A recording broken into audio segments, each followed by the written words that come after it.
Hello and welcome to the News9 Plus show on the world's first news and current affairs OTT platform, News9 Plus. The Organized Crime and Corruption Reporting Project is one of the world's largest investigative media organizations. Now, it's exposed some of the biggest journalism scoops in recent years. The Panama Papers, the Pandora Papers, the Swiss secrets. All of these stories have revealed money laundering schemes of global ruling elites. Now, on the 2nd of December, a French investigative website, Mediapart, put out a story talking about the flip side of the OCCRP, the fact that this body of journalists was funded by the US government, specifically the US Department of State. And because the OCCRP is US funded, it could not investigate anything the US did. Mediapart has accused the US of weaponizing investigative journalism. And just yesterday, the BJP linked the opposition Congress to the US deep state. The BJP party handle on X accused the OCCRP of serving as a media tool for carrying out the deep state agenda, needless to say, against India. Joining me on the News9 Plus show today to discuss this, our ambassador Ashok Sajanhar, Abhijit Iyer Mitra, and in the studio, I have with me my senior colleague Rakesh Kar. Gentlemen, welcome to the News9 Plus show. Ambassador Sajanhar, I want to start by asking you this. The US State Department funding one of the world's largest networks of investigative journalists, is this the political or the diplomatic equivalent of Mossad making pagers for Hezbollah? Yeah, I think that is the equivalence that you have drawn. It will not require too much of an imagination to make that connection. But I think the manner in which the US State Department would project it as is that it's a social service project that they are doing. They are dealing with corruption in any part of the world, and they are exposing such crimes so that action can be taken against them. I think the problem on this, Sandeep, is that, these organizations, they never investigate what is happening in the United States itself. Absolutely. So, that is taken as a very virtuous organization, that is taken as a very clean organization. You don't put the lens on that, don't put the flashlights on what the United States is doing. Yes. Something similar to what the US Commission for Religious Freedom International in other countries. Now, what are the problems as far as US itself is concerned? This commission doesn't look at it. And this is also funded, this statutory body under the US state government. And, it pronounces itself, standing on rooftops about what are the problems in other countries. But it doesn't turn the mirror onto itself. So while as far as this OCCRP, it might be doing good work, it might be, the project might be useful in terms of bringing out corruption and crime and all that sort of things. But it is only half the story. And then, of course, it meets the requirements and the needs of the US State Department. And it is used by the, as has been alleged, by the US deep state. And, that is a fact that one cannot underline and emphasize, often, that, starting right from Salvador Allende in Chile, when the CIA toppled his government and got him killed, and so many other instances, and more recently in our own neighborhood. So many other color revolutions that have taken place in different parts of the world. That the US deep state has been involved in all of this, and maybe they use the OCCRP reports to that effect. So, they are acting in tandem with each other. They're acting in tandem with each other indeed, Ambassador Sajanhar, and there seems to be double standards here at play, and the Mediapart investigation has literally ripped apart the funding behind all of this. Over 50% of it comes from the US State Department. Abhijit Iyer Mitra, I want to draw your attention to what the BJP handle put out on X. It says that, it's attacked the US State Department very interestingly, and it said that 50% of OCCRP's funding comes from the US State Department, and the fact that OCCRP has served as a media tool for carrying out a deep state agenda. This is pretty much the language of the incoming Trump administration as well, Abhijit. You see some kind of signaling to the Trump administration that we are on the same page when it comes to the US deep state, or is it just going to be business as usual? So, Sandeep, the writing's been on the wall for a while. If you go through Elon Musk and Vivek Ramaswamy's tweets, the fact is that they're heading for a massive chopping of government. Right. I'd point out Elon's tweet saying NGOs can't be funded by the government at all. So all this NGO funding is going to go. All this unaccountable funding is going to go. Because there was absolutely, even Ford Foundation, why do they need to give money to the Ford Foundation? Yes. To then pass it on to people that they like? Why can't they give it directly? So it was basically what it was proxy funding. Right. That we will give you funds for projects that we like. We won't do it directly, we'll give it to you and tell you who you have to give it to, basically, right? Now, it wasn't done so cleanly. It was basically people who were in the same sort of crony cabal who know what the general priorities were. So if you actually look for an email trail or a smoking gun WhatsApp, did Blinken tell board member XYZ of the Ford Foundation to give XYZ funds? No. But they all know how each other think, and they all know exactly who is to be given funding and who is not to be given funding. Now, the OCCRP is a particularly interesting case, and Mediapart specifically. Now, Mediapart is a rag. I don't take it seriously. I've never taken it seriously. If you remember, they were running all these fake stories on Rafale and on the Rafale, like yes. So and they were very much part and parcel of OCCRP. We need to remember that. Yes.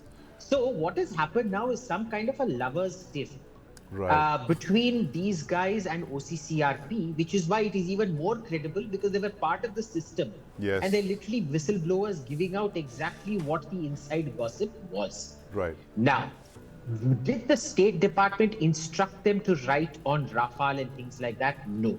But was it understood that they would talk about Rafale? There were other journalists in India who, for example, who were given scholarships simply for promoting an American competitor and so on and so forth in America. Yes. Right, in the Rafale deal. So this has been a long standing thing. And when somebody else offers you the scholarship, a university offers you a scholarship, then it technically doesn't fall under the FCPA. There's that very funny skit doing the rounds, aap kare to corruption, hum kare to lobbying. Right. So, it's very much like that. They find all these technical backdoors. Yes. For what is effectively corruption and regime destabilization and financial sabotage. Hindenburg, I'm sure if you check into why is it that a company that insists on transparency has no member of its board listed, no transparency on who its stockholders, shareholders, owners are? Why is that? I think if you dig there also, you will see a hand of the US government in there. Yes, absolutely. Hand of the US government, and indeed that's how, Mr. Khar, how the US government seems to operate. I mean, that's one of the levers of influence, and you've brought it out in the past as well. The fact that listings like the Religious Freedoms Index listings, where, OCCRP investigative, reports, all of these seem to be tools and extension of the US foreign policy, how the US controls narratives halfway across the world. Absolutely valid debate, Sandeep, that you raised, and it's very, very important, not just from India's perspective, but from the global perspective. I would summarize it as the follows. It's a big boys club. Right. And anyone who aspires to join in, rightly so, is not disrupting, it's not a gate crash. Yes. So, India has been at the receiving end of all this action, or I call it misinformation, as a tool used in diplomacy, used in think tank, used in media, used in academia, because, there is a view that, you're a weak link and then, you can be easily controlled and manipulated. Yes. India, the collective will of 1.4 billion people to have a say at the global head table has forced all such forces, rightly or wrongly, to try and, create an information disorder where you're seen as not being on the right track. Right. India being the fastest economy globally, aspiring to be the third largest economy. These things are not pleasant developments for any power that is the established power. Right. India is trying to reset the international order by the power and the might of its decisions that it has taken on the foreign policy front. Look at the way we are reimagining the entire international order. Yes. We're calling it the new international order, which is just, respectful, and mutual trust. Right. As against what we are seeing in the traditional order. Yes. We talk about minilaterals versus multilaterals. We talk about multi-alignment versus non-alignment. So in that sense, this is a new lexicon for the global order, especially the established players. In that sense, I expect more of such, if I can call them hit jobs. More of such hit jobs, Mr. Kar. Ambassador Sajanhar, there is another view which says that as India readies to join the big boys club, we probably become the third largest economy a few years from now. We should be ready for all of this, all of these hit jobs, all of these NGO-funded operations, investigative media, reports that seek to change the narrative in the country. How should India respond to this? Do you believe we should have a little deep state of our own? Okay, yeah, I think that's a very tempting proposition. But I think we can do better than that. We don't really need to stoop to that level. Right. So number one is, how should we respond to it? We should develop a very thick skin. Yes. We should continue to do what we have to do, what we need to do. India is moving towards Viksit Bharat 2047. What we need to do as far as our internal balancing is concerned, making ourselves stronger economically, militarily, infrastructure, borders, defense, everything. We need to, and if India continues to do what it has to do, the world will take note and the world will come running to you. India will not have to go running to them. Right. As far as, you mentioned about all these reports that are coming out and so on and so forth. I think in addition to that, you also have these narrative-setting international agencies. You have on the state of democracy, on the state of hunger, on the state of media freedom, etc., etc. I think we should, a report that says that India is, on the hunger index, is worse than Sri Lanka and Afghanistan. It's not worth the paper it's written upon. Or as far as the media freedom is concerned, worse than Afghanistan or worse than Hong Kong, again, not to be taken seriously at all.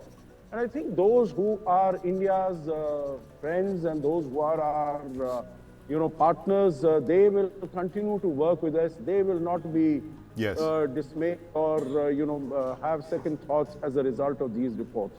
So we don't need to do anything about that, but I think we need to, rather than having some sort of such similar, developing our own deep state as I think in half jest, you suggested. I think we need to sort of, come out with authentic reports and authentic examination of all these issues that is taking place and, in an impassioned manner. And come out, of course, it's not that India is perfect. India's media is perfect, or India's, whether it is hunger index, etc., nutrition issues. Bring out those issues also. I don't think we need to. We are a developed economy. We are doing very well. We are sort of, in terms of hunger, the manner in which 800 million people are being fed with grains since 2020. I think this is no mean achievement. Absolutely, So the largest, I mean, they're very, very significant achievements, Ambassador Sajanar. But, Abhijit, I must ask you this. Should India develop a thick skin? Are all of this par for the course? The fact that you will have all these reports, you will have NGOs targeting you, you will have these narratives being crafted. How do you handle it? See, a thick skin is a very personal thing. A rhinoceros can have thick skin. A human being can have thick skin. States have to think about assaults on the state which are non-conventional, and they have to prepare for them. They have to preempt them. Right? The problem is sometimes we ourselves are so completely compromised. We have so much of our own state working for the deep state. So, for example, why is it that our own consulates in Canada keep giving visas to known Khalistanis? For example, this guy Nav Bhatia or Nav Bains, who's the Montreal big fan of their soccer team. He sponsored the genocide resolution. Why was he given a visa to come here and celebrate his daughter's wedding at a luxury hotel in Jaipur? Why is it that every time we request the MEA to expel people like this clueless lady for The Guardian, Hannah Ellis Peterson, who was covering trannies and trans boys in Thailand before this, and was covering the London fashion scene before that, and has suddenly become an expert in democracy in India, is treated as anything even remotely sane? And why isn't she shown the door? Why does the MEA bat for her and keep her out here? So, first let's fix our own house. Then let's talk about preemptively tackling these things. But we understand these cause serious financial damage to the markets. You saw what the Hindenburg report did to the Adani stock price for a few months the first time around. The second time it didn't matter. So I guess that's already proof of a thick skin. The problem is it can. This time it was Hindenburg. Now Hindenburg's salience is lost. The next time it will be somebody else. So you need to go after these people proactively. Why do we even accept this thing of who is acceptable and who is not? I would not sit on a platform with New York Times, but unfortunately anybody from the Indian embassy or from the government, given a platform on New York Times, they will lap it up. Why? Absolutely. So we need to start discrediting people. We need to start painting people as unacceptable, refuse them platforms, refuse to even allow them anywhere near our government establishment, have primary, secondary, and tertiary sanctions on people who associate with them.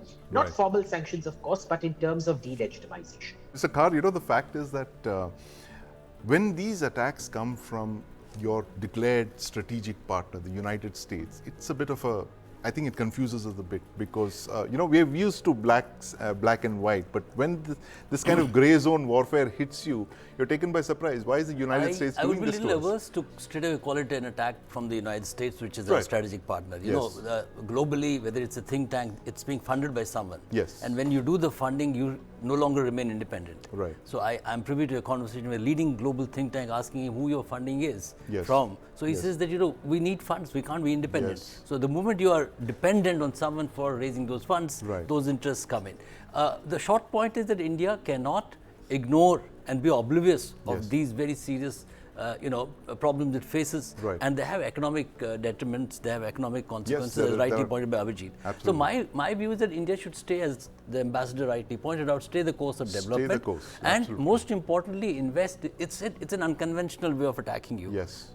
So how do you deal with it? Information is the zone. It is the arena. The information highway has to be flooded with the right amount of data. See, unfortunately, India is still to invest in the right amount of data. Our data purity, data processing, data science is not of the highest order. We accuse China of being completely impure on that front, but we need to really cover up ourselves. So once, like this 80 crore people being fed with, meals, though I am economically against that as a student of political economy, I think it derails our fiscal maths very badly. But having said that, it is a fact, and there is a delivery mechanism which confirms that that money is going out. Despite that, if we are shown as being very poor on the hunger index, we need to call it out. So invest in data, invest in proactive articulation, invest in factual articulation, and most importantly, depoliticize it. I think each state has a role to play. It's not just the center. When such data do come out and malign India, it is not just Delhi. It is all states which are actively involved in the India growth story. They need to stand up and defend the facts as they are. Absolutely. Interesting observation there, Mr. Kar, the fact that you need to actually invest more in data, and of course that data will be crucial in crafting your own narrative, which is what our panelists, Ambassador Sajjanar and Abhijit Iyer Mitra, just told us, that we need to prepare and preempt for such attacks. We've got our missile defense shields. We're working on those, Mr. Kar, but we haven't worked on adequately the missile shields that we need to craft for the information warfare domain. Nivej was a fought on information arena, as I said. Yes, exactly. And this is what this entire deep state operation, that deep state attack that OCCRP seems to have embarked upon, seems to be one of those such information warfare operations. But thank you very much, gentlemen, for joining us while we're talking about this developing story, this lover stiff as Abhijit Iyer Mitra called it, and we'll be watching this story for further details and developments. Dr. Mohammad Yunus coined the postulation that credit is a human right. He should better know that minority protection is a bigger human right. On his watch, that right has been murdered. He may or may not be directly involved, but either he isn't in control or he is discreetly aiding the slide. Now, these words were written by my senior colleague Rakesh Khar, who's with me here in the studio. Joining us is also Savio Rodriguez, who's actually chronicled the fall of a Nobel laureate, as Mr. Khar wrote, the rise and fall again of the Nobel laureate. In fact, Savio has argued that the Nobel Committee must revisit the Peace Prize given to The Economist because he's been unable to stem the attacks on minorities. But over to you first, Mr. Khar. The rise and fall of this Nobel laureate, how did Mohammad Yunus get into this situation? We all thought he was, God's answer to Bangladesh's chaos. And here he's presiding over the worst number of attacks on minorities in Bangladesh's history since its creation in 1971. Thank you, Sandeep, for citing the report that I wrote a few days ago. Someone wanted to add a little word to that. He says fall and fail. Yes. So he's already been described as a failed state. Right. Bangladesh is on the brink of Pakistanization, yes, which is no laudatory reference. And Pakistan and Bangladesh were being seen until about few months ago as two separate signs of recovery and growth from the international yes, financial perspective, more so from the social economic indicators. Yes. Bangladesh at one stage was even doing better than India on the socio-economic indicators. Yes, and far better than Pakistan. Of course, far better than Pakistan. And someone like Mohammad Yunus, who represents the socio-economic paradigm. Yes. Because when I pointed out that he wrote about credit as a human right, yes, that was the postulation for which he got the Nobel. Yes. Of course, there is another part to it which I'll come to later. The fact of the matter is that someone like him presiding over this should have been able not only to stem the rot, yes, he has only aided the rot, unfortunately, and we have a situation today where, if we quote from economics, yes, there is something called inflationary roles and designations. Right. So, he has clearly got an inflationary, role and designation which he is not up to. And right, in his watch, under yes, his watch, we have seen the worst kind of, human rights abuse yes, in Bangladesh. Unfortunately, the global community is yet silent. I call this very, very interesting paradigm globally in the art of diplomacy, in the art of political craftsmanship, right, the art of strategic retreat and strategic outburst. Absolutely. So, this is a global way of looking at, commenting on situations. When it suits you, you'll be silent. Yes. For instance, all the big powers, the P5, they're maintained, barring Donald yes, Trump. the five eyes. The five eyes are silent. So eyes are shut. Yeah, the five eyes are shut. Strategic silence, that's a good expression. I'm going to use that, Mr. Khar.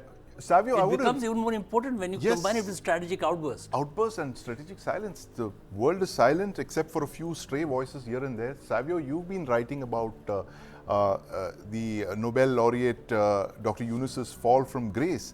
But there's this very interesting letter that was sent 2 days back by some very prominent Muslim Indians to Mohammad Yunus on the harsh treatment of Bangladeshi Hindus and minorities. Now, the signatories include Dr. S.Y. Qureshi, Dr. Najib Jung, and Lieutenant General Zamiruddin Shah. And it says, I'll quote, if the present Bangladesh government does not curb this deplorable development, which is the attacks on minorities, it would reflect tacit support for these attacks. Very harsh words there, Savio. Mohammad Yunus, when he first came onto the scene in the recent weeks, had very categorically stated that Mohammad Yunus is nothing but a CIA puppet. Right. Why do I call him a CIA puppet? Is because the entire orchestration of the coup for the ouster of Sheikh Hasina was done by the CIA, number one. Number two, you had their overt agency, which is the National Endowment for Democracy, that worked with political influencers, social influencers, and media in Bangladesh to initiate or to strike or to push forward the coup against Sheikh Hasina, forcing her to leave and take shelter in India. Yes. Now, when you look at the Nobel Peace Prize for which he was awarded, the Nobel Peace Prize stands for honor, stands for protection of human rights, Yes. but most of all for the promotion of peace. Yes. Now, when he was given the Nobel Peace Prize, he was given it based on these principles that the Nobel stands for. Right. Now, if you look at what has happened ever since he's taken charge of Bangladesh, you have seen unprecedented atrocities on the Hindus and other minorities as well, Yes. but particularly the Hindus. Now, Dr. Muhammad Yunus is somebody who's driven or is tilted towards Islamic radicalism. And Yes. for us as India, that becomes a big problem because you've got Pakistan, which is an Yes. Islamic nation. And now you've got Bangladesh, which is moving towards an Islamic nation for being a secular nation. Yes. Now, Muhammad Yunus realizes that for him to stay in power, he has to become another Pakistan. And that Right. is what he's working towards.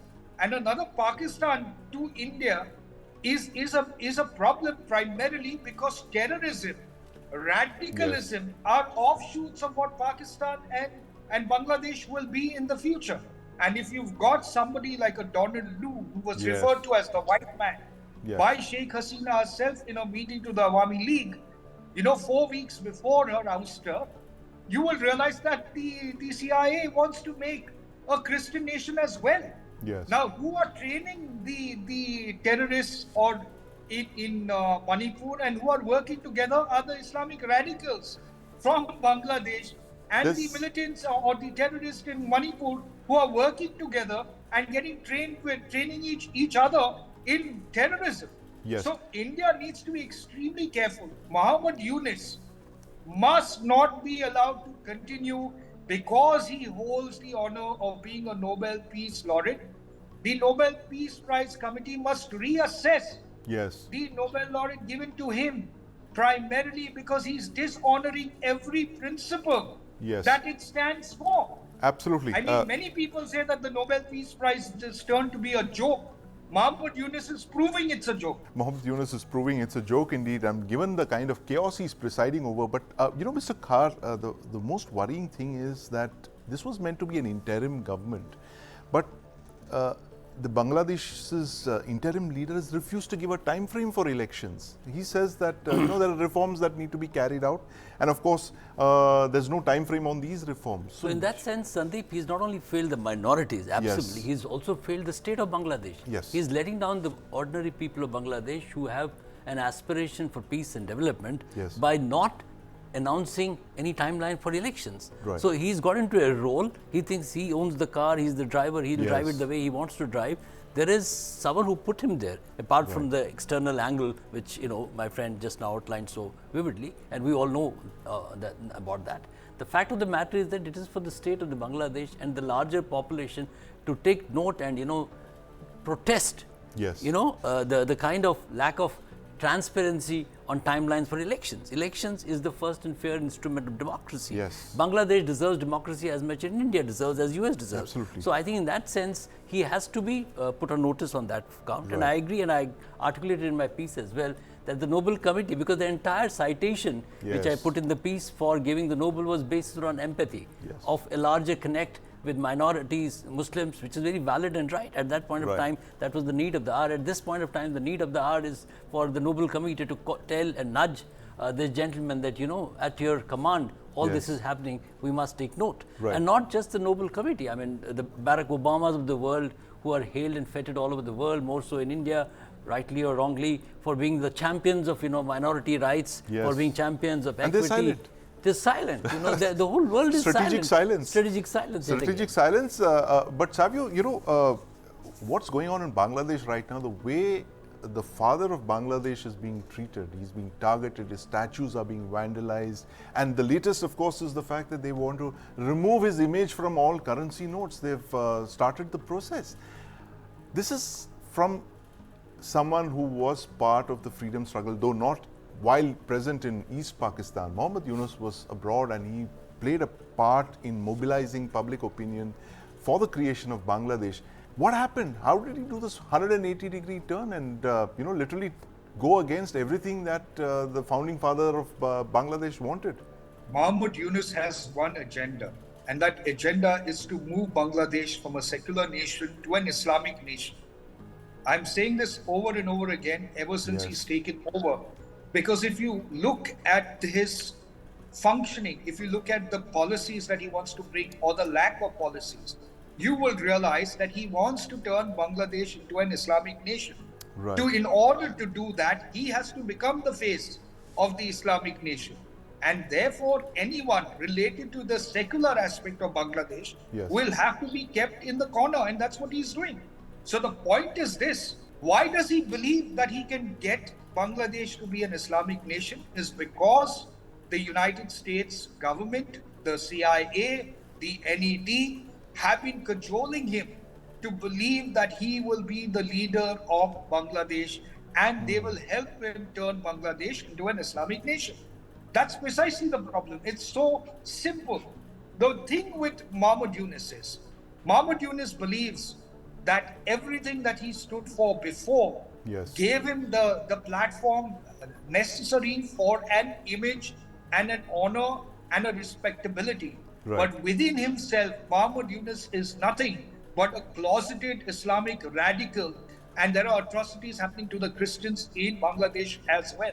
The point is this: what is it that he wants? And I'm saying it again. He wants Bangladesh to be an Islamic nation driven by Islamic radicals, and that's how he will be able to get his money, just like Pakistan got its money, being a troublemaker for India. That is his only intention, and that is the only way Bangladesh is going to move ahead as long as Yunus continues.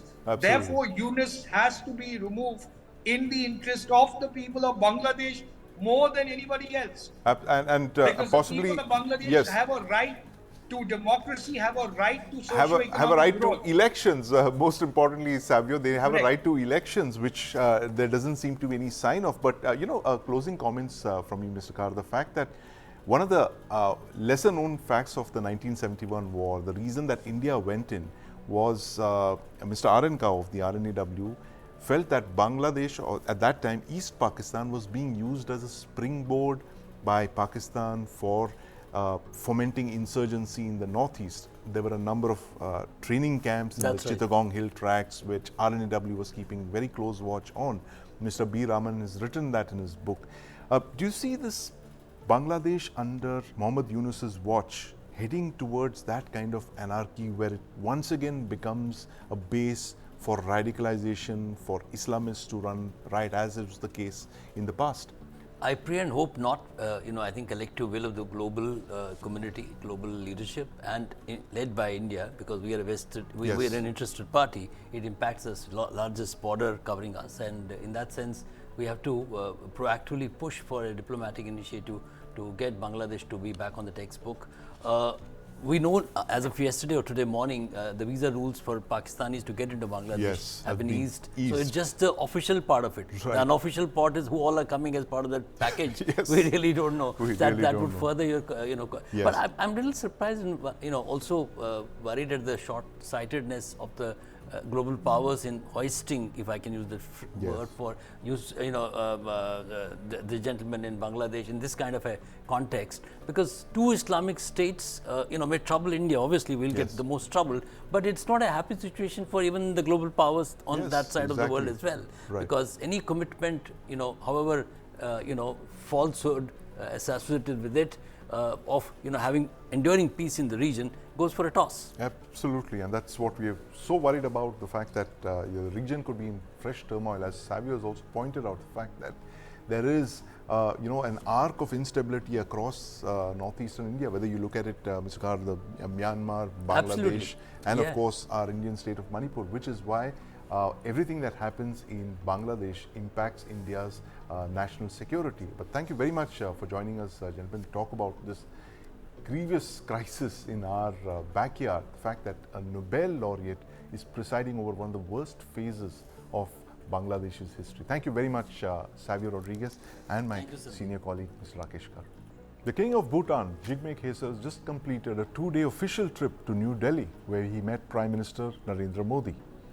Now, the interesting thing is that there have been 5 high-profile visits between India and Bhutan in the last 20 months. 2 visits by the King of Bhutan last year, this visit in 2024 is his third, and one visit by the Prime Minister of Bhutan, Shering Tobge, in March this year. Prime Minister Modi visited Bhutan soon after India's elections were called, signaling the importance that Bhutan holds for India's foreign policy. But why so many visits in the last couple of months? What's cooking really? Joining me to discuss this are Major General A.K. Bardalai. In the studio, I have with my colleague, Nivriti Mohan. Welcome to the News9 Plus show. General Bardalai, decipher for us why there's suddenly a flurry of high-profile visits between India and Bhutan. Fully aware of the fact that Bhutan remains one of our closest neighbors and allies. But why this, number of visits? 5, 6 visits in just 20 months? To say that I can decipher will be wrong. I can only make I would say, guess. Right. Yes. I understand. It would be an informed guess coming from you, General Bardalai, who you look at Bhutan very closely. So it would be a very, very informed guess. Yes. As you look at it, Bhutan being the only neighboring country left with whom we have got the best of the relationship. Right. The frequent visit looked like that something more than the bilateral relationship. Right. Although what the news reports say that it was to do with discuss with bilateral trade, including hydropower projects and also development of Gelefu. Right. I'm sure that both of them discussed something important which cannot be in a public domain. Right. And my rough guess is that it has to do with maybe both the countries want to expeditiously solve the unsolved boundary dispute between China and Bhutan, which has become a thorn in the foreign policy relationship. Absolutely. The dragon in the room, General Bardalai, and Nivriti, you've been tracking the dragon in the room and of course the dragon on the LAC as well. Explain for us what China is doing to Bhutan, especially since the Doklam standoff a couple of years back. So what exactly China is doing is it is bullying Bhutan to compromise its territory in the north with the territory in the west. That is Doklam and some more territory. Right. So it is around 260 something square kilometers of territory, and out of which Bhutan is 89 square kilometers. And if you talk about the territory that has already been occupied by China by building villages and all, it is around 59 to 60 square kilometers. So the territory left is around 30 square kilometers, which is important not only for India, but it is important for China, it is important for Bhutan as well. So this strategic significance of this place is what makes China to get into a barter with Bangladesh. Yes. It wants not only wants to settle the borders with Bhutan, it also wants that Bhutan should enter into a barter and it should the territory in north it should keep, and in the west, that which includes Doklam, it should give it to China. General Bardalai, this swap that has been spoken of for a couple of years, that the Chinese want to retain that strategic part of the Doklam plateau, which we had a standoff over. How feasible is this? Will India allow something like this to happen, given that the reason we went and had that standoff with China was because the Doklam plateau oversees the chicken neck?